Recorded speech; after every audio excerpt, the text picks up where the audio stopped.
Hello guys, welcome back to ATNPC academy. So பார்த்தீங்கன்னா நம்ம பார்க்க போகிற சப்ஜெக்ட் பார்த்தீங்கன்னா இந்திய ஆறுகள். ஸோ இது வந்து 10th ஸ்டாண்டர்ட் ஜியோகிராஃபி புக்கில் கொடுத்துருப்பாங்க. ஸோ இதை பொறுத்த பார்த்தீங்கன்னா இந்திய ஆறுகள் அப்படின்றத பொறுத்த வரைக்கும் இந்தியன் ரிவர் சிஸ்டம். இது உங்களுக்கு வந்து டிஎன்யூஎஸ்ஆர்பியாக இருக்கட்டும், டிஎன்பிசி, யூபிஎஸ்சியில் கூட வைப்பாங்க. நம்ம யூபிஎஸ்சி லெவலில் பார்க்கலனாலும் டிஎன்பிஎஸ்சி குரூப் 1, குரூப் 2 இதில் அளவுக்கு பார்ப்போம். ஸோ டிஎன்யூஎஸ்ஆர்பி எஸ்ஐபிசி எக்ஸாம் எழுதுறவங்க இது கொஞ்சம் மைல்டாக பார்த்துக்கோங்க. ஸோ ஓரளவுக்கு டேட்டா மட்டும் பார்த்துங்க. ரொம்ப கிளையார்கள் துணையார்கள்லாம் ரொம்ப படிக்க வேண்டிய அவசியம் இல்லை. பட் ஆனால் குரூப் 2, குரூப் 1 படிக்கிறவங்க ஸோ நல்லா கிளியராக பார்த்துக்கோங்க. மேக்ஸிமம் உங்களுக்கு இதை பார்த்தீங்க அப்படின்னா வெளில பார்க்க வேண்டிய அவசியமே இருக்காது. ஸோ அவ்வளோ டேட்டா இதில் கிளியராக நான் கொடுத்துருப்பேன். ஸோ மேக்ஸிமம் இந்தியன் ரிவர் ஆறுகளை பொறுத்த வரைக்கும் நீங்கள் எவ்வளோ படித்தாலுமே மைண்டில் மக்கப் பண்ணுற மாதிரி தான் இருக்கும். ஸோ ஒரு 2 நாள் கழிச்சு பார்த்தீங்கன்னா சுத்தமாகவே டேட்டா மறந்துருக்கும். ஸோ இந்த வீடியோ பொறுத்த வரைக்கும் இந்த வீடியோவில் மேக்ஸிமம் உங்கள் மைண்டில் ஏற்றிடுவேன். எவ்வளோ உங்கள் மைண்டில் ஸ்டோர் பண்ண முடியுமோ அவ்வளோ மைண்டில் ஸ்டோர் பண்ணிக்கிற அளவுக்கு தான் ஈஸியாக இருக்கும். ஸோ முடிஞ்ச அளவுக்கு எவ்வளோ எளிமையாக பார்க்குறோமோ அவ்வளோ எளிமையாக பார்க்கலாம். ஓகே கைஸ், ஸோ வீடியோக்குள்ளே போவோம். ஸோ இந்திய ஆறுகளை பொறுத்த வரைக்கும் இந்திய ஆறுகளை 2ஆக பிரிப்பாங்க. ஒன்று பார்த்தீங்கன்னா இமயமலை ஆறுகள், தீபகற்ப ஆறுகள் அப்படின்னு சொல்லி பிரிப்பாங்க. இமயமலை ஆறுகளை பொறுத்த வரைக்கும் இமயமலை ஆறுகளை வந்து வற்றாத ஆறுகள், ஜீவநதி அப்படின்னு சொல்லுவாங்க. ஸோ இமயமலை ஆறுகள் வந்து 3 தான் இருக்குது: சிந்து, கங்கை, பிரம்மபுத்திரா. ஸோ இதுக்கு ஷார்ட்கட் பார்த்தீங்கன்னா சிகப்பு அப்படின்றது ஞாபகம் வச்சுக்கோங்க. சிந்து, கங்கை, பிரம்மபுத்திரா. ஸோ இமயமலை ஆறுகள். இமயமலை ஆறுகளை வந்து வற்றாத ஆறுகள்னு சொல்லுவோம். ஸோ நெக்ஸ்ட் பார்த்தீங்கன்னா தீபகற்ப ஆறுகள். ஸோ ஃபர்ஸ்ட் நல்லா ஞாபகம் வச்சுக்கோங்க, இந்திய ஆறுகளை வந்து 2ஆக பிரிக்கலாம். ஒன்று இமயமலை ஆறுகள். இமயமலை ஆறுகள்னாலே எப்பவுமே வற்றாத ஆறுகள்னு அர்த்தம். ஸோ இமயமலை ஆறுகளை பொறுத்த வரைக்கும் 3 தான் இருக்குது: சிகப்பு, சிந்து, கங்கை, பிரம்மபுத்திரா. ஸோ இது மைண்டில் இருக்குங்களா? ஸோ நெக்ஸ்ட் பார்த்தீங்கன்னா ஸோ 2வது டைப் எப்படி பிரிக்கிறோம்? தீபகற்ப ஆறுகள் அப்படின்னு சொல்லி பிரிக்கிறோம். தீபகற்ப ஆறுகளை 2ஆக பிரிக்கிறோம். அது பார்த்தீங்கன்னா கிழக்கு நோக்கி பாயும் ஆறுகள், மேற்கு நோக்கி பாயும் ஆறுகள். நல்லா பார்த்துங்க, தீபகற்ப ஆறுகளை 2ஆக பிரிக்கிறோம். ஒன்று கிழக்கு நோக்கி பாயும் ஆறுகள், இன்னொன்று மேற்கு நோக்கி பாயும் ஆறுகள். ஸோ மேற்கு நோக்கி பாயும் ஆறுகள் அப்படின்னாலே அரபிக்கடலில் கலக்கக்கூடியது. கிழக்கு நோக்கி பாயும் ஆறுகள் அப்படின்னாலே வங்காள விரிகுடாவில் கலக்கக்கூடியது. ஸோ மேக்ஸிமம் அரபிக்கடலில் கலக்கக்கூடிய ஆறுகளுக்கு பார்த்தீங்கன்னா ஒரு ஷார்ட்கட் சொல்லுவாங்க. ஸோ அதாவது சமந்தா அரபிக்கடலில் குளிச்சாங்க அப்படின்ற மாதிரி ஒரு ஷார்ட்கட் சொல்லுவாங்க. சமந்தா அப்படின்னு பார்த்தீங்கன்னா அப்படின்னா சபர்மதி, அப்படின்னா மாஹி. ஸோ இந்து இருக்குல்ல, அதுக்கு வந்து என்ன பார்த்தீங்கன்னா நர்மதை. கடைசியில் அவருடைய பார்த்தீங்கன்னா தபதி அப்படின்னு சொல்லுவாங்க. ஸோ சபர்மதி, மாஹி, நர்மதை, தபதி. ஸோ இந்த 4 ஆறுகள் பார்த்தீங்கன்னா அரபிக்கடலில் கலக்கக்கூடியது. ஸோ அதை தான் ஷார்ட்கட்டில் என்ன சொல்லுவாங்கன்னா சமந்தா அரபிக்கடலில் குளிச்சாங்க. சும்மா ஒரு ஷார்ட்கட்டுக்காக தான். ஸோ ரியலாக போய் கேட்காதீங்க.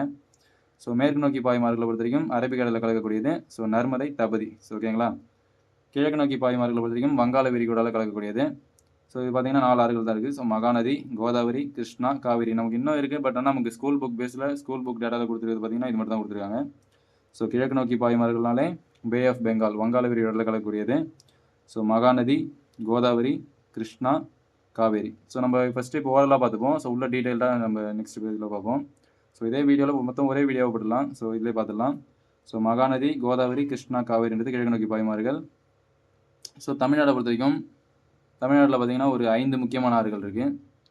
ஸோ தமிழ்நாட்டில் மொத்தம் 5 முக்கியமான ஆறுகள் இருக்குது. ஸோ முதல் பார்த்தீங்கன்னா பாலாறு, தென்பெண்ணை, வைகை, தாமிரபரணி, காவேரி. ஸோ காவேரியை பொறுத்த வரைக்கும் மேக்ஸிமம் எல்லாருக்குமே தெரியும். ஸோ பார்ப்போம், எல்லாத்தையும் ஒவ்வொன்றையும் இன்டெப்த்தை போய் பார்ப்போம். ஸோ ஃபஸ்ட்டு ஓவராலாக ஒரு கிளான்ஸ் பார்த்துட்டு அதுக்கப்புறம் உள்ள நம்ம இன்டெப்த்தை போவோம். ஸோ தமிழ்நாட்டை பொறுத்த வரைக்கும் 5 முக்கியமான ஆறுகள் தான். நீங்கள் இந்தியாவை பொறுத்த வரைக்கும் இவ்வளோ பார்க்கணும். தமிழ்நாடுன்னு இறங்கும்போது நீங்கள் வெறும் 5 பார்த்தா போதும். So Palar, Thenpennai, Vaigai, Thamirabarani, Kaveri. So okay. So பார்த்தீங்கன்னா ஃபஸ்ட்டு துணையாறுனா என்ன, கிளையாறுனா என்ன, அதை பற்றி தெரிஞ்சுக்கலாம். ஸோ துணையாறு அப்படின்னா ஒரு முதன்மை ஆறு ஒன்று இருக்கும். ஸோ அந்த முதன்மை ஆறு கூட எங்கேருந்தோ ஒரு ஆறு உற்பத்தி ஆகி ஸோ இது கூட வந்து முதன்மை ஆறு கூட வந்து இணையும். அது பார்த்தீங்கன்னா துணை ஆறு அப்படின்னு சொல்லுவாங்க. ஃபார் எக்ஸாம்பிள் காவேரி, இப்போ ஏன்னு ஒரு ஆறு இருக்குது. ஸோ அது பார்த்தீங்கன்னா காவேரி. ஸோ காவேரியோட துணை ஆறு பார்த்தீங்கன்னா பின்னு சொல்லக்கூடிய பவானி. ஸோ பவானி பார்த்தீங்கன்னா வேறு ஒரு இடத்துல உற்பத்தி ஆகி காவேரி கூட வந்து கலக்கும். ஸோ ஏதோ ஒரு இடத்துல உற்பத்தி ஆகி ஒரு முதன்மையான ஆறு கூட கலக்கிறது என்ன சொல்லுவாங்க? துணை ஆறு அப்படி சொல்லுவாங்க. கிளையாறு அப்படின்னா ஒரு முதன்மையான ஆறுலேருந்து பிரிஞ்சு போகக்கூடியது. புரியுதுங்களா? காவிரியிலேருந்து கொள்ளிடம் அப்படின்ற ஒரு கிளையாறு பிரிஞ்சு போகுது. ஸோ அப்படி பார்க்குறப்ப முதன்மையான ஒரு ஆறு, அந்த முதன்மையான ஆறுலேருந்து பிரிஞ்சு போகக்கூடிய ஆறுகளை வந்து நம்ம கிளையாறு அப்படின்னு சொல்லுவோம்.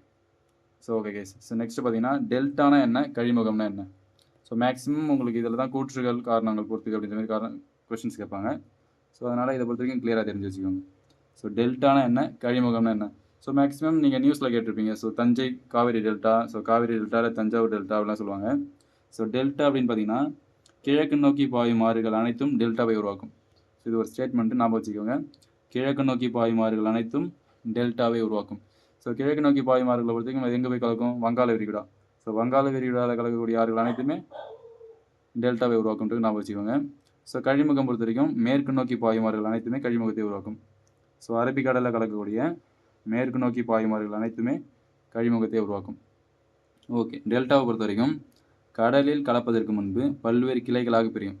ஸோ டெல்டாவை பொறுத்த வரைக்கும் எப்பயுமே கடலில் கலக்கிறதுக்கு முன்னாடி பல்வேறு கிளைகளாக பிரியும். ஸோ இது வந்து டெல்டா ஷேப். ஸோ டெல்டா ஷேப்பில் இருக்கும். டெல்டாவை பொறுத்த வரைக்கும் டெல்டா ஷேப் மீன்ஸ் முக்கோண ஷேப் தான். ஸோ ட்ரையாங்கிள் ஷேப்பில் இருக்கும். So delta. கழிமுகத்தை பொறுத்த வரைக்கும் கடலில் கலப்பதற்கு முன்பு ஆற்று நீரில் கலக்கும். கடல் நீர் உள்ளே வந்து அழைத்து செல்லும். புரியுதுங்களா? ஸோ கடலில் கலப்பதற்கு முன்பு ஆற்று நீரில் கலக்கும். ஸோ கடல் நீர் உள்ளே வந்து அடித்து செல்லும். ஸோ அது பார்த்தீங்கன்னா கழிமுகம் அப்படி சொல்லுவாங்க. நெக்ஸ்ட் பார்த்தீங்கன்னா டெல்டா எப்பவுமே ஒரு ஆழமற்ற பகுதியாக தான் இருக்கும். ஸோ அதனால தான் இந்த இடத்துல மேக்ஸிமம் விவசாயம்லாம் பண்ணுவாங்க. ஸோ டெல்டா வந்து ஒரு ஆழமற்ற பகுதி. கழிமுகம் பொறுத்த வரைக்கும் மிகவும் ஆழமான பகுதி. So okay. ஸோ நெக்ஸ்ட் பார்த்தீங்கன்னா தோவாப்னா என்ன? ஆற்றிடை தீவு அப்படின்னு என்ன? ஸோ தோவாப் ஆற்றிடை தீவு. நீங்கள் தோவாப் அப்படின்ற வார்த்தையை மேக்ஸிமம் டெல்லி சுல்தானேரில் கேள்விப்பட்டிருப்பீங்க. அப்புறம் விஜயநகர பேரரசில் கேள்விப்பட்டிருப்பீங்க.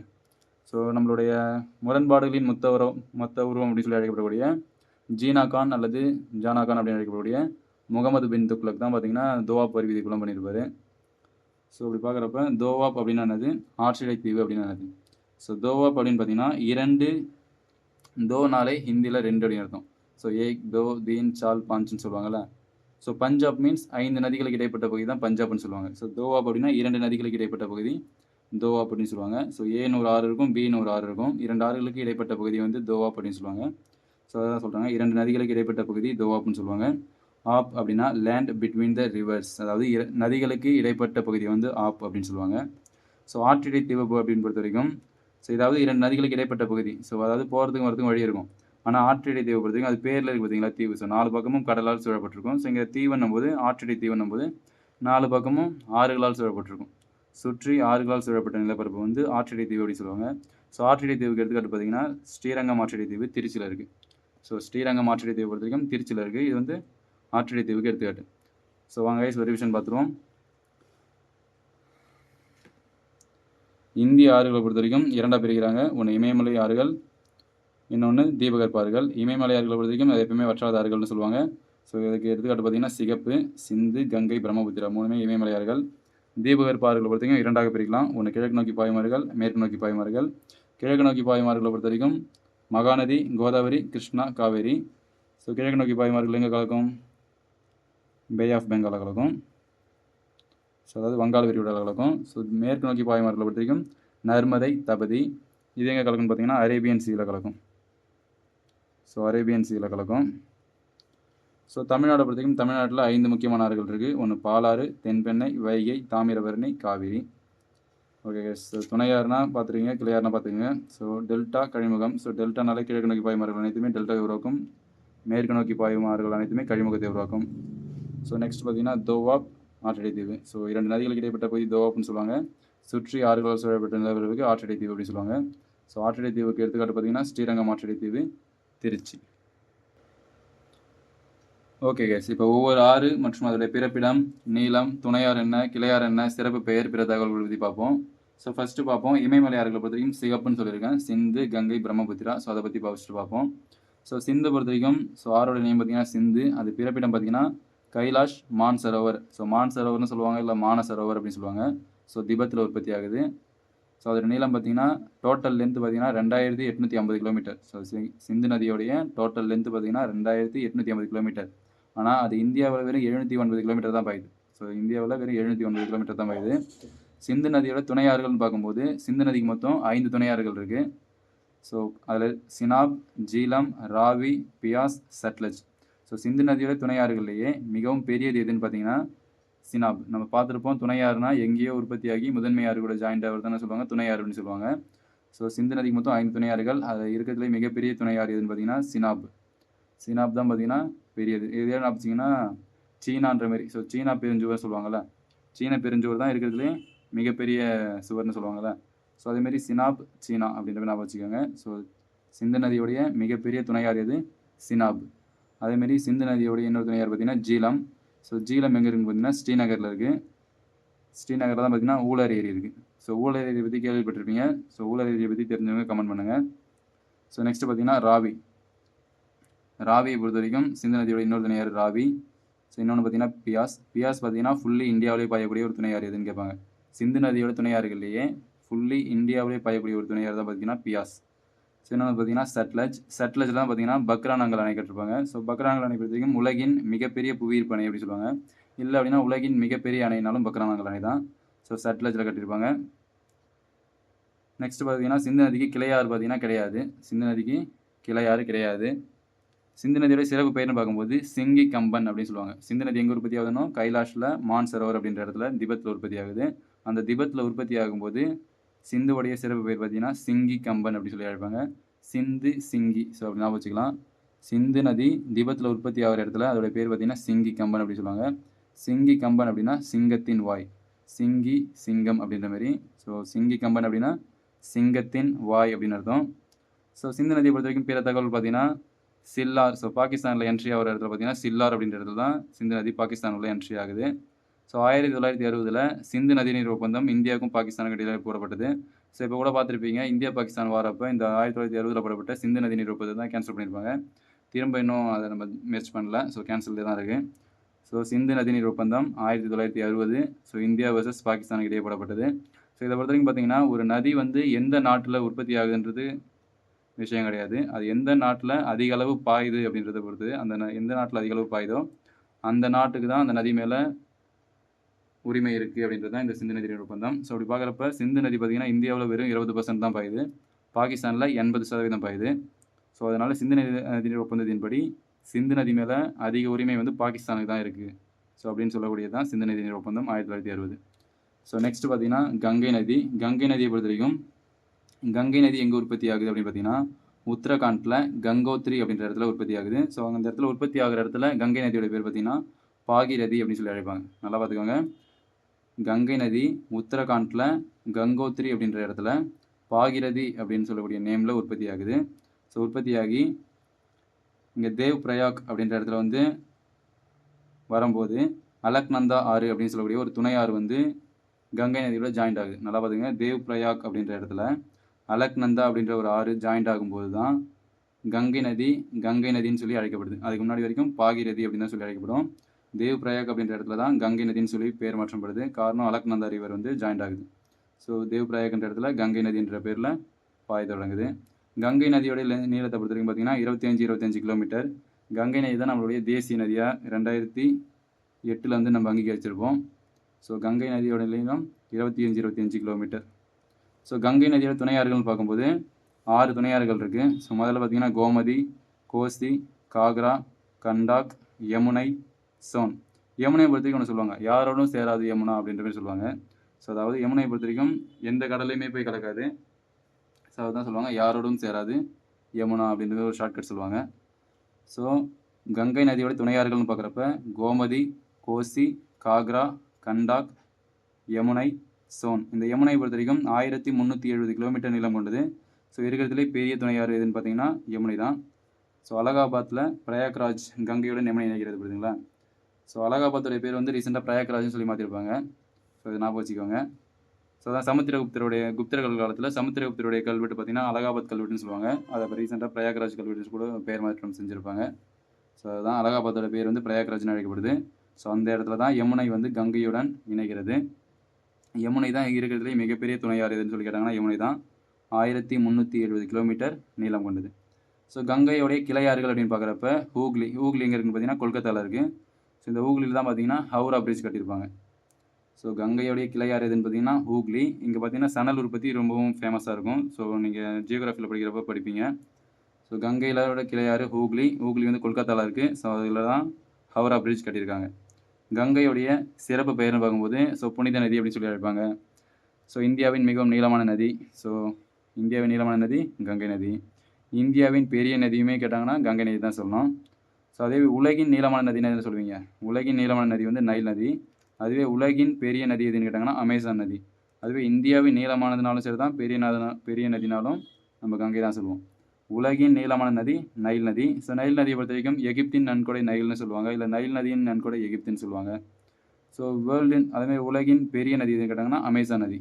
ஓகே, அமேசான் நதி தென் அமெரிக்காவில் இருக்குது. ஸோ நெக்ஸ்ட் பார்த்தீங்கன்னா கங்கை நதியுடைய பிற தகவல்கள் பார்ப்போம். ஸோ கங்கை நதி வந்து பங்களாதேஷில் என்ட்ரி ஆகும்போது பத்மா அப்படின்னு சொல்லி அழைக்கப்படுது. கங்கை நதி பங்களாதேஷ், அதாவது வங்காளதேசத்தில் பத்மா அப்படின்ற பெயரில் அழைக்கப்படுது. ஸோ பீகாரின் துயரம் என்று அழைக்கப்படுவது கோசி. பீகாரின் துயரம் என்று அழைக்கப்படுவது கோசி. தாமோதர் நதியை பொறுத்த வரைக்கும் வங்காளத்தின் துயரம் என்று அழைக்கப்படுவது தாமோதர் நதி.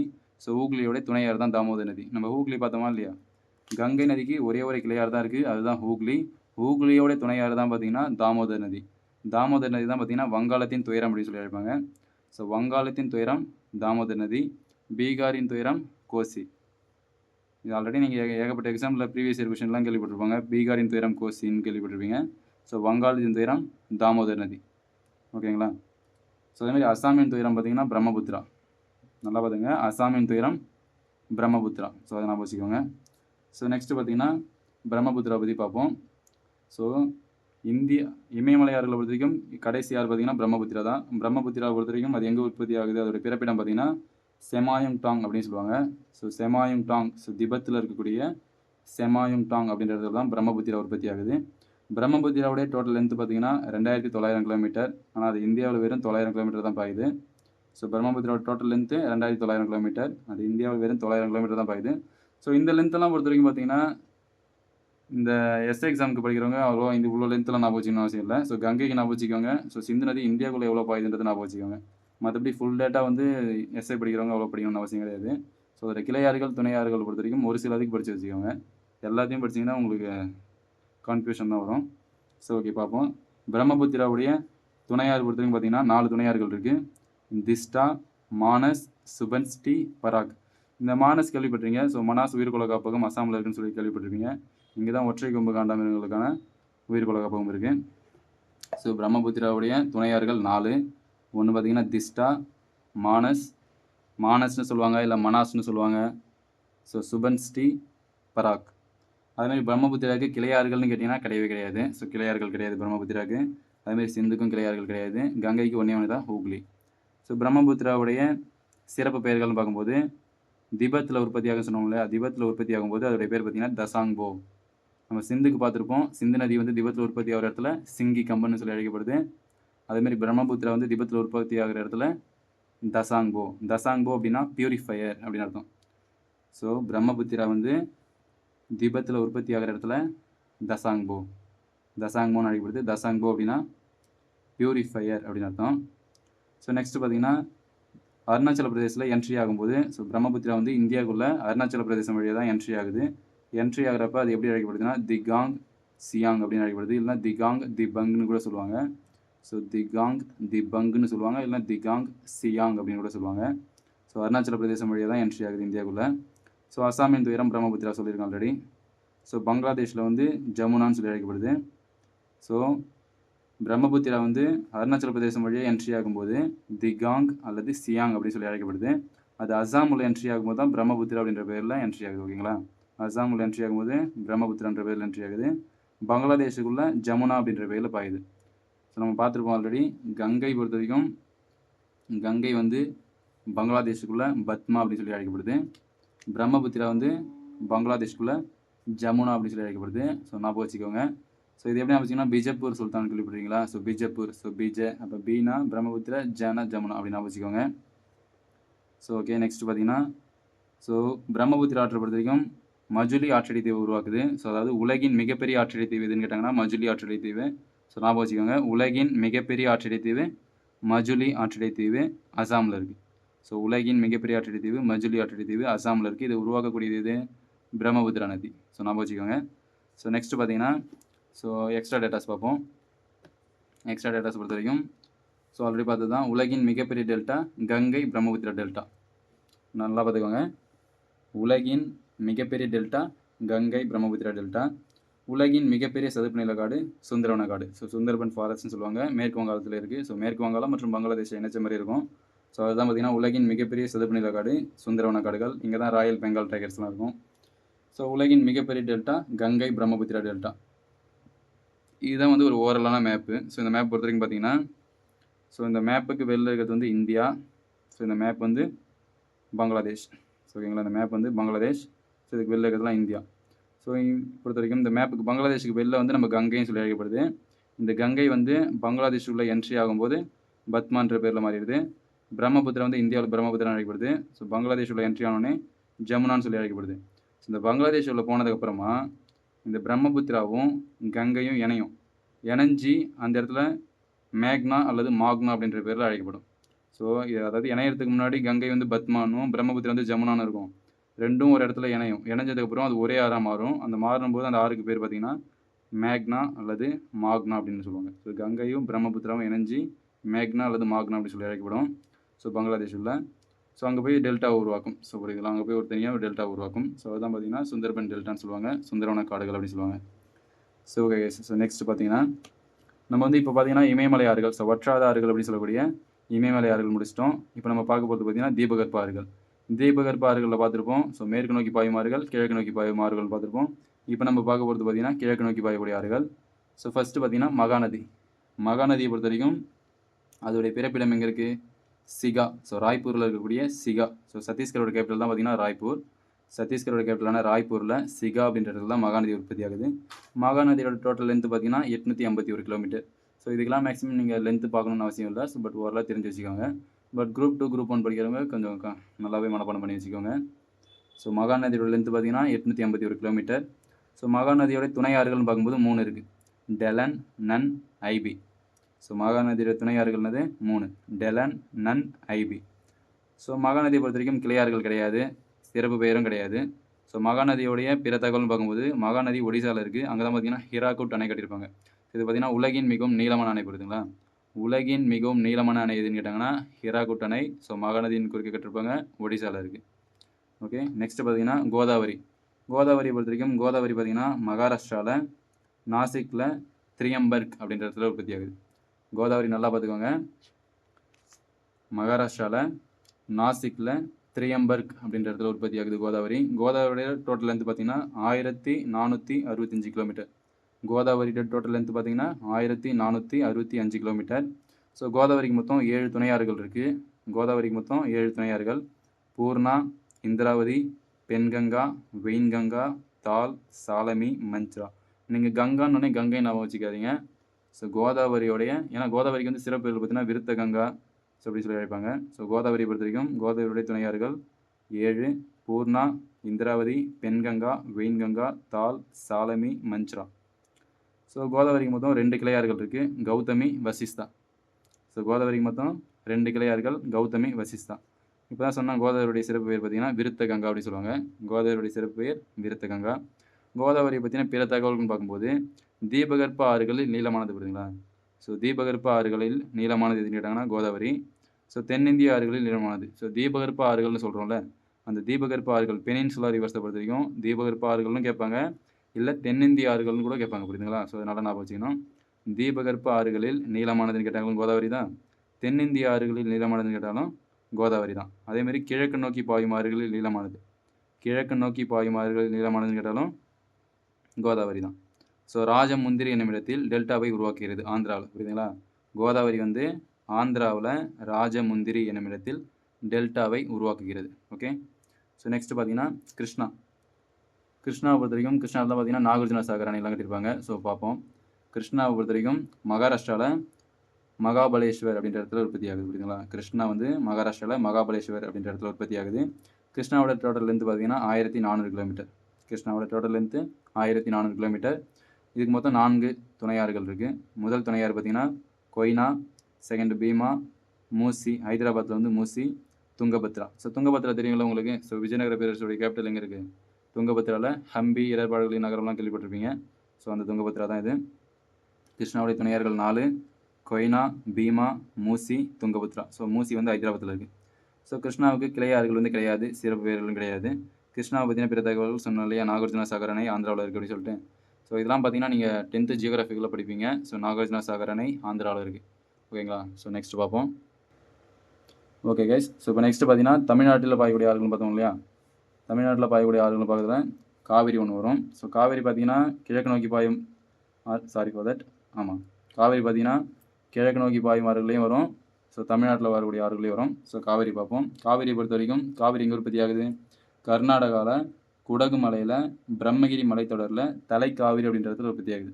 ஸோ காவிரியை பொறுத்த வரைக்கும் நல்லா படித்து வச்சுக்கோங்க. இது வந்து நம்ம தமிழ்லையுமே பார்ப்போம், அண்ட் தென் சோஷியல் சயின்ஸ்லையுமே வரும். ஸோ காவிரியை பொறுத்த வரைக்கும் காவிரி கர்நாடகாவில் குடகு மலையில் பிரம்மகிரி மலைத்தொடரில் தலைக்காவிரி அப்படின்ற இடத்துல உற்பத்தி ஆகும். காவிரியோட டோட்டல் லென்த் பார்த்தீங்கன்னா 765 கிலோமீட்டர். சம் டேட்டாவில் 800 கிலோமீட்டர்னு கொடுத்துருப்பாங்க. ஆனால் நமக்கு ஸ்கூல் புக் டேட்டா படி 765 கிலோமீட்டர் தான். ஸோ ரெண்டுமே ஞாபகம் வச்சுக்கோங்க. ரெண்டுத்தில் எது ஆப்ஷன் வருதோ அதை போடுங்க. ரெண்டுமே வந்ததுன்னா 765 போட்டுங்க. ஏன்னா இதுதான் நமக்கு ஸ்கூல் புக் டேட்டா. ஸோ காவிரியோட டோட்டல் லென்த்து 765 கிலோமீட்டர். நமக்கு தமிழ்நாட்டில் பார்த்தீங்கன்னா 416 கிலோமீட்டர் தான் பாயுது. ஸோ காவிரியுடைய கிளையாறு பார்த்துருப்போம், ஒன்றே ஒன்று தான் கொள்ளிடம். ஸோ காவிரியோட துணையாறுகள் பார்த்தீங்கன்னா 7 துணையாறுகள் இருக்குது. ஸோ 7 துணையாறுகளில் 3 தமிழ்நாட்டிலையும் 4 கர்நாடகாலையும் பாயும். ஸோ காவிரியுடைய துணையாறுகள் மொத்தம் 7. ஒன்று பார்த்தீங்கன்னா கபினி, ஹேரங்கி, ஹேமாவதி, ஆர்காவதி. இந்த 4ம் பார்த்தீங்கன்னா கர்நாடகாவில் பாயுது. பவானி, நொய்யல், அமராவதி 3 பார்த்தீங்கன்னா தமிழ்நாட்டில் பாயுது. ஸோ மேக்ஸிமம் தமிழ்நாட்டில் பாயறதை கேட்பாங்க, நம்ம வச்சுக்கோங்க. காவிரிக்கு ஒரே ஒரு கிளையாறு தான் இருக்குது. ஸோ அதை பார்த்தீங்கன்னா கொள்ளிடம். ஸோ காவிரியோட கிளையாறு ஒன்று தான் கொள்ளிடம். கங்கைக்கும் அதேமாதிரி ஒரே ஒரு கிளையாறு தான் ஹூக்ளி. ஓகே, நான் வச்சுக்கோங்க. ஸோ காவிரியை பொறுத்த வரைக்கும் காவிரியோடைய சிறப்பு பெயர்கள் பார்த்தீங்கன்னா தக்ஷின் கங்கா. தக்ஷின் கங்கானா தென்னிந்தியாவின் கங்கை அப்படின்னு அர்த்தம். ஸோ விருத்த கங்கா அப்படின்னா கோதாவரி. தக்ஷின் கங்கா தென்னிந்தியாவின் கங்கை அப்படின்னா காவேரி. ஸோ அதேமாதிரி பொன்னி நதின்னு சொல்லுவாங்க. ஸோ பார்த்துருக்கீங்களா, பொன்னி நதியெல்லாம் பாட்டு வந்துருக்கும். ஸோ அந்த பொன்னி நதினா என்னென்னா காவிரி தான். காவிரியோடைய சிறப்பு பெயர் தான் பொன்னி நதி அப்படின்னு சொல்லி அழைப்பாங்க. ஸோ கல்கியோட புக்லாம் படிச்சிருந்தீங்கன்னா தெரிஞ்சிருக்கும். ஸோ படகு வந்து பொன்னி நதியிலேருந்து போயிட்டு இருக்கும்போது ஒரு ஸ்டோரிலாம் வரும். ஸோ பாருங்கள், தமிழில் படிக்கும்போது பார்ப்பீங்க. ஸோ காவிரியை பொறுத்த வரைக்கும் காவிரியோடைய சிறப்பு பெயர்கள் பார்த்தீங்கன்னா தக்ஷின் கங்கா, தென்னிந்தியாவின் கங்கை அப்படின்னு சொல்லுவாங்க. ஸோ நெக்ஸ்ட் இன்னொரு பேர் பார்த்தீங்கன்னா பொன்னி நதி. ஸோ பொன்னி நதி மேக்ஸிமம் நீங்கள் அடிக்கடி கேள்விப்படுவீங்க. ஸோ நெக்ஸ்ட் பார்த்தீங்கன்னா காவிரியோடைய பிற தகவல்கள் பார்ப்போம். ஸோ காவிரியை பொறுத்த வரைக்கும் காவிரி அணையில் 2 அணைகள் இருக்குது தமிழ்நாட்டில். ஒன்று பார்த்தீங்கன்னா சேலம் மேட்டூர் டேமு. சேலம் மேட்டூர் டேம் பொறுத்த வரைக்கும் சேலம் மேட்டூர் டேமோட இன்னொரு பேர் பார்த்தீங்கன்னா ஸ்டான்லி நீர்த்தேக்கம் அப்படின்னு சொல்லுவாங்க. ஸோ இதை பொறுத்த வரைக்கும் இதோடைய மின் உற்பத்தி திறன் பார்த்தீங்கன்னா 120 மெகாவாட். ஸோ 1934 கட்டியிருப்பாங்கன்னு நினைக்கிறேன். ஸோ பட் எக்ஸாக்டாக தெரில. ஸோ 34 இல்லை 35 வரும். ஸோ தெரிஞ்சவங்க கமெண்ட் பண்ணுங்கள். ஸோ நெக்ஸ்ட் பார்த்தீங்கன்னா கல்லணை கட்டிருப்பார். ஸோ கரிகால சோழன், ஆதித்த கரிகால சோழன் கல்லணை கட்டிருப்பார். ஸோ காவிரியை பொறுத்த வரைக்கும் காவிரியில் 2 நீர்வீழ்ச்சி இருக்குது. ஸோ காவிரி பார்த்தீங்கன்னா கர்நாடகாவிலேருந்து தமிழ்நாட்டுக்குள்ளே தருமபுரி வழியாக தான் என்ட்ரி ஆகுது. என்ட்ரி ஆகும்போது ஒகேனக்கல் அப்படின்ற ஒரு நீர்வீழ்ச்சியை உருவாக்குது. ஸோ காவிரி கர்நாடகாவிலேருந்து தமிழ்நாட்டுக்குள்ளே தருமபுரி டிஸ்ட்ரிக்ட் வழியாக தான் வருது. வரும்போது ஒகேனக்கல் நீர்வீழ்ச்சியை உருவாக்குது. ஸோ நெக்ஸ்ட் பார்த்தீங்கன்னா சிவசமுத்திரம் அப்படின்ற ஒரு நீர்வீழ்ச்சியை கர்நாடகாவில் உருவாக்குது. ஸோ சிவசமுத்திரம் நீர்வீழ்ச்சி கர்நாடகா. ஸோ காவிரி உருவாக்கக்கூடியது. ஸோ நெக்ஸ்ட் பார்த்தீங்கன்னா டெல்டா பொறுத்த வரைக்கும் காவிரி டெல்டா தென்னிந்தியாவின் தோட்டம் என அழைக்கப்படுகிறது. புரியுதுங்களா? So Thanjavur delta. ஸோ காவிரியை பொறுத்த வரைக்கும் 2 டெல்டா இருக்குது. ஒன்று பார்த்தீங்கன்னா தஞ்சாவூர் டெல்டா, இன்னொன்று பார்த்தீங்கன்னா காவிரி டெல்டா. காவிரி டெல்டா வந்து தென்னிந்தியாவின் தோட்டம் என அழைக்கப்படுகிறது. மேக்ஸிமம் ரெண்டுமே ஒன்று தான். ஸோ பேரில் டிஃப்ரென்ஸ் சொல்கிறாங்க. ஸோ ஏன்னா இங்கே ஒரு டெல்டா தான் இருக்குது. ஸோ காவிரி டெல்டாவை தான் தென்னிந்தியாவின் தோட்டம். ஸோ தென்னிந்தியாவின் தோட்டம்னு ஒரு கொஸ்டின் வருது அப்படின்னா அது காவிரி டெல்டா. ஆப்ஷனில் மறக்காமல் அடிச்சிருங்க. ஸோ தஞ்சாவூர் டெல்டான்னு கூட கொடுப்பாங்க சம்டைம்ஸ். ஸோ பார்த்துக்கோங்க. ஸோ நர்மதையை பொறுத்த வரைக்கும் இப்போ வந்து நம்ம மேற்கு நோக்கி பாயக்கூடிய ஆறுகள் பார்க்க போகிறோம். ஸோ மேற்கு நோக்கி பாயும் ஆறுகளை பொறுத்த வரைக்கும் மேற்கு நோக்கி பாயும் ஆறுகளில் நர்மதை, தபதி. ஸோ நர்மதை, தபதி பார்க்க போகிறோம். நர்மதை பொறுத்த வரைக்கும் எங்கே உற்பத்தி ஆகுதுன்னு பார்த்தீங்கன்னா மத்திய பிரதேசத்தில் அமர்கண்டாக் பீடபூமியில் உற்பத்தி ஆகுது. நர்மதை வந்து மத்திய பிரதேசத்தில் அமர்கண்டாக் பீடபூமியில் உற்பத்தி ஆகுது. இதோட டோட்டல் லென்த் பார்த்தீங்கன்னா 13-12 கிலோமீட்டர். ஸோ இந்தமாரி லென்த்தை பொறுத்த வரைக்கும் நீங்கள் பிரித்து படிச்சிங்கன்னா உங்களுக்கு ஈஸியாக இருக்கும். ஸோ 13, அதுக்கடுத்து ரிவர்ஸில் 12 அப்படின்னு வச்சுக்கலாம். நீங்கள் மொத்தமாக படிச்சிங்கன்னா உங்களுக்கு எல்லாத்துலேயுமே கன்ஃபியூஸ் ஆகிடும். ஸோ நர்மதையோட டோட்டல் லென்த் பார்த்தீங்கன்னா 13-12 கிலோமீட்டர். இதுக்கு துணையாறுகள் கிடையாது, கிளையாறுகள் கிடையாது. ஸோ நர்மதையோடைய சிறப்பு பெயர்கள்னு பார்க்கும்போது மேற்கு நோக்கி பாயும் ஆறுகளில் நீளமானது. ஸோ மேற்கு நோக்கி பாயும் ஆறுகள் மொத்தம் 4 சொல்லியிருப்பேன். சமந்தான்னு சொல்லியிருப்பேன். அதாவது சபர்மதி, மாஹி, நர்மதை, தபதி. ஸோ அதில் மேற்கு நோக்கி பாயும் ஆறுகளில் மிகவும் நீளமானது எதுன்னு பார்த்தீங்கன்னா நர்மதை தான். ஸோ நர்மதை பொறுத்த வரைக்கும் நர்மதையில் தான் பார்த்தீங்கன்னா சர்தார் சரோவர் அணை கட்டியிருப்பாங்க. ஸோ நர்மதை பொறுத்த வரைக்கும் நர்மதையில் சர்தார் சரோவர் அணை கட்டியிருப்பாங்க. உலகின் மிகவும் உயரமான சிலையான சர்தார் வல்லபாய் பட்டேல் அவர்களின் ஒற்றுமையின் சிலை வந்து இதன் கரையில் அமைந்துள்ளது. புரியுதுங்களா? ஸோ இந்த சர்தார் சரோவர் அணை எங்கே இருக்குன்னா குஜராத்தில் இருக்கும். ஸோ நர்மதை மேற்கு நோக்கி பாயும் ஆறுகளில் நீளமானது. இதில் தான் பார்த்தீங்கன்னா சர்தார் சரோவர் அணை இருக்கும். இந்த சர்தார் சரோவர் அணையின் கரையில் தான் உலகின் மிகவும் உயரமான சிலையான சர்தார் வல்லபாய் பட்டேல் அவர்களின் ஒற்றுமையின் சிலை இதன் கரையில் அமைந்துள்ளது. ஸோ இது உங்களுக்கான கொஸ்டின் கைஸ். ஒற்றுமையின் சிலையை வடிவமைச்சவர் யார்? ஸோ ஆன்சர் தெரிஞ்சவங்க கமெண்ட் பண்ணுங்கள். தெரியாதவங்க அப்கமிங் வீடியோஸ் வரைக்கும் வெயிட் பண்ணுங்கள். நான் கமெண்ட் செக்ஷனில் கூட சொல்லிட்டு வரேன். ஸோ நெக்ஸ்ட் பார்த்தீங்கன்னா தபதியை பொறுத்த வரைக்கும் தபதி எங்கே உற்பத்தி ஆகுது? மத்திய பிரதேசத்தில் முல்டாய் அப்படின்ற இடத்துல உற்பத்தி ஆகுது. தபதியை பொறுத்த வரைக்கும் மத்திய பிரதேசத்தில் முல்டாய் அப்படின்ற இடத்துல உற்பத்தி ஆகுது. இதோட டோட்டல் லென்த்து பார்த்தீங்கன்னா 724 கிலோமீட்டர். தபதியோட டோட்டல் லென்த்து 724 கிலோமீட்டர். நம்ம காவேரிக்கு 765 கிலோமீட்டர் பார்த்துருப்போம். ஸோ இது 724 கிலோமீட்டர். இதுக்கும் துணையாறுகள் கிடையாது, கிளையாறுகள் கிடையாது, சிறப்பு பெயர்கள் எதுவும் கிடையாது. ஸோ இதுக்கு வந்து பிற தகவல்களும் மேக்ஸிமம் எதுவும் கிடையாது. ஸோ தபதியை பொறுத்த வரைக்கும் நீங்கள் மேக்ஸிமம் ஞாபகம் வச்சிங்கன்னா அது எங்கே உற்பத்தி ஆகுது? மத்திய பிரதேசத்தில் முல்டாயில் உற்பத்தி ஆகுது. இது மட்டும் ஞாபகம் வச்சுட்டா போதும். ஸோ இப்போ நெக்ஸ்ட் பார்க்க போகிறது பார்த்தீங்கன்னா தமிழ்நாட்டில் பாயக்கூடிய முக்கியமான ஆறுகள் 5 சொன்னோம் இல்லைங்களா? அதில் ஃபஸ்ட்டு பார்த்தீங்கன்னா பாலாறு. ஸோ பாலாறு பொறுத்த வரைக்கும் கர்நாடகாவில் கோலாரில் தலகவரா அப்படின்ற இடத்துல உற்பத்தி ஆகுது. ஸோ கோலார் கோல்டு ஃபீல்ட்லாம் பார்த்துருப்பீங்க இல்லையா, கேஜிஎஃப். ஸோ அங்கே தான். ஸோ பாலாறு பார்த்தீங்கன்னா கர்நாடகாவில் கோலார் என்ற இடத்துல, கோலார் மாவட்டத்தில் தலகவரா அப்படின்ற பகுதியில் உற்பத்தி ஆகுது. ஸோ பாலாறுடைய டோட்டல் லென்த்து பார்த்தீங்கன்னா 348 கிலோமீட்டர். பாலாறுடைய மொத்த டோட்டல் லென்த்து 348 கிலோமீட்டர். தமிழ்நாட்டில் 222 கிலோமீட்டர் பாயுது. அதாவது 222 கிலோமீட்டர் வந்து தமிழ்நாட்டிலே பாயுது. ஸோ பாலாறுடைய துணையாறுகள் பார்த்தீங்கன்னா 5. ஸோ என்னென்னது? பொன்னி, கவுண்டியா, மலட்டாறு, செய்யாறு, கிளியாறு. ஆல்ரெடி பார்த்துருப்போம். காவிரியுடைய ஒரு சிறப்பு பேர் பார்த்தீங்கன்னா பொன்னி நதின்னு சொல்லி பார்த்துருப்போம். அது வந்து பொன்னி நதி அப்படின்னு கேட்டாங்கன்னா காவிரி தான். அதுவே பொன்னி அப்படின்றது எதோடைய கிளையாறு, சாரி ஃபார் தட், துணையாறு அப்படின்னு சொல்லி கேட்டாங்கன்னா பாலாறுடைய துணையாறு. ஸோ பாலாறுடைய துணையாறுகள் மொத்தம் 5.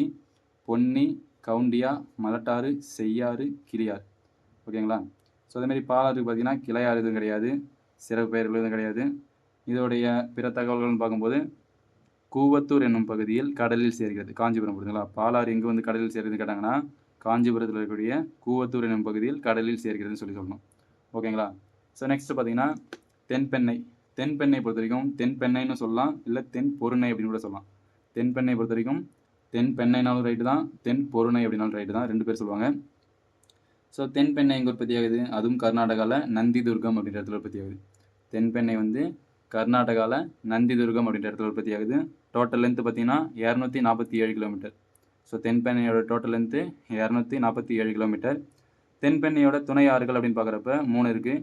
மார்க்கண்டாயக், வாணியாறு, பாம்பனாறு. தென்பெண்ணையோட துணையாறுகள் 3: மார்க்கண்டாயக், வாணியாறு, பாம்பனாறு. ஓகேங்களா? தென்பெண்ணை பொறுத்த வரைக்கும் தென்பெண்ணையோடைய கிளையாறுகள்னு பார்க்கும்போது கேடிலம், பெண்ணையார். இது ரெண்டுமே பார்த்தீங்கன்னா திருக்கோவிலூரில் இருக்குது. ஸோ கேடிலம், பெண்ணையார் திருக்கோவிலூரில் இருக்குது. ஸோ இதுக்கு வந்து சிறப்பு பெயர்கள் எதுவும் கிடையாது. பிற தகவல்னு பார்க்குறப்ப தமிழ்நாட்டில் புனித நதியாக கருதப்படுகிறது. ஸோ தமிழ்நாட்டில் புனித நதியாக கருதப்படுவது எது அப்படின்னு பார்த்தீங்கன்னா தென்பெண்ணை. அதுவே இந்தியாவின் புனித நதி அப்படின்னு பார்த்தீங்கன்னா கங்கை சொல்வீங்க. மற்றபடி தமிழ்நாட்டின் புனித நதியாக கருதப்படுவது எது அப்படின்னு கேட்டாங்கன்னா தென்பெண்ணை தான் சொல்லணும். ஸோ அணைகளை பொறுத்த வரைக்கும் இதில் 2 அணைகள் இருக்குது. ஒன்று கேஆர்பி டேம். கேஆர்பி டேம்னா ஃபுல் ஃபார்ம் பார்த்தீங்கன்னா கிருஷ்ணகிரி ரிவர் ப்ராஜெக்ட் அப்படின்னு சொல்லுவாங்க. ஸோ கிருஷ்ணகிரியில் இருக்குது. ஸோ கேஆர்பி டேம் கிருஷ்ணகிரியில் இருக்குது. 2 அணைகளில் ஒரு அணை. இன்னொரு அணை பார்த்தீங்கன்னா சாத்தனூர் டேம் திருவண்ணாமலையில் இருக்குது. So KRP means Krishnagiri river project அப்படி சொல்லுவாங்க. ஸோ கேஆர்பி டேம் போய் பார்த்துருந்தீங்கன்னா நல்லாயிருக்கும். ஸோ ஒரு தடவை போயிருக்கேன். So Sathanur dam Tiruvannamalai. So போய் பார்ப்போம். நெக்ஸ்ட்டு பார்த்தீங்கன்னா காவேரி. காவேரி பொறுத்த வரைக்கும் நம்ம காவேரி ஆல்ரெடி பார்த்துருப்போம். ஸோ காவேரி பொறுத்த வரைக்கும் காவேரிக்கான டேட்டாவை நம்ம மேலே பார்த்துருப்போம். கிழக்கு நோக்கி பாயும் ஆறுகளே பார்த்துருப்போம். ஸோ நெக்ஸ்ட்டு பார்த்தீங்கன்னா வைகை. வைகையை பொறுத்த வரைக்கும் வைகை பார்த்தீங்கன்னா தேனியில் வருசநாடு குன்றுகள். ஸோ இது வரைக்கும் பார்த்தீங்கன்னா தமிழ்நாட்டில் உற்பத்தி ஆகக்கூடிய ஆறுகள்னால் நம்ம வைகையை சொல்லலாம். ஸோ தமிழ்நாட்டில் தான் உற்பத்தி ஆகுது. தேனி டிஸ்ட்ரிக்டில் வருசநாட்டு குன்றுகள் அப்படின்ற இடத்துல உற்பத்தி ஆகுது வைகை. ஸோ வைகையோட டோட்டல் லென்த்து பார்த்தீங்கன்னா 258 கிலோமீட்டர்.